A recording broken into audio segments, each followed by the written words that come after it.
नागपुर में मीडिया से बातचीत के दौरान पूर्व गृह मंत्री अनिल देशमुख ने मुंबई के पूर्व पुलिस आयुक्त परमवीर सिंह को लेकर गंभीर सवाल खड़े किए।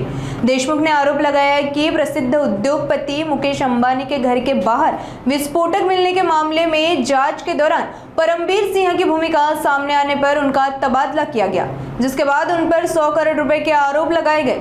साथ ही उन्होंने सवाल उठाया कि परमवीर सिंह पर आखिर किसका आशीर्वाद था। चलिए एक नजर डालते हैं देशमुख के विस्तृत बयान पर। सर, तुम्ही एक ट्वीट केलं, काय सांगा ट्वीट बद्दल?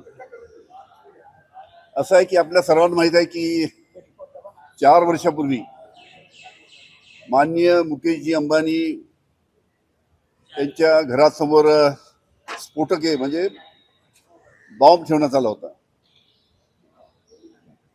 आणि याचा जे आम्ही तपास केला, एटीएसनी तपास केला, मी त्याच गृहमंत्री होतो आणि एटीएसनी तपास केल्यानंतर याच्यामध्ये त्यावेळेचे मुंबईचे पोलीस आयुक्त परमवीर सिंग हे त्याच्यामध्ये मास्टर माइंड असल्याचं आमच्या लक्षात आलं आणि त्याच्यानंतर मी गृहमंत्री म्हणून त्यांची एका कमी महत्वाच्या पदावर बदली केली। आम्ही त्याला परमवीर सिंग यांना सस्पेंड केलं, नोकरीतून कमी केलं आणि त्याच्यानंतर त्यांनी माझ्यावर 100 कोटीचा आरोप केला। पण हा जेव्हा तपास एटीएस कडनं जेव्हा एनआय कडे गेला, एनआयच्या तपासामध्ये सुद्धा परमवीर सिंग याच्या विरोधात अनेक त्याच्यामध्ये त्यांना प्रूफ मिळालेत, अनेक पुरावे मिळालेत। इवन एका आरोपीच्या जामिनाची केस जेव्हा हायकोर्टामध्ये गेली आणि मुंबई हायकोर्टाच्या न्यायाधीश माननीय मोहिते डेरे पाटील यांनी सुद्धा बोलताना असं सांगितलं की एनआयनी परमवीर सिंग यांना सर्व पुरावे असताना सुद्धा का आरोपी केलं नाही।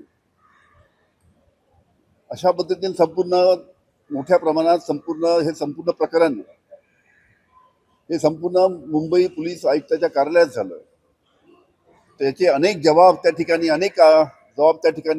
परमवीर सिंग यांच्या विरुद्ध आहेत आणि इतके सगळे पुरावे परमवीर सिंगच्या विरुद्ध असताना सुद्धा एनआयने जी आता चार्जशीट दाखल केलेली आहे त्या चार्जशीट मध्ये आरोपी म्हणून परमवीर सिंग याचं नाव नाही, याचं सर्वांना आश्चर्य आहे। कुणाचा आशीर्वाद परमवीर सिंग याला आहे त्याच्यामुळे त्याचं नाव येऊ शकलं नाही, याचा सुद्धा तपास होणं गरजेचं आहे।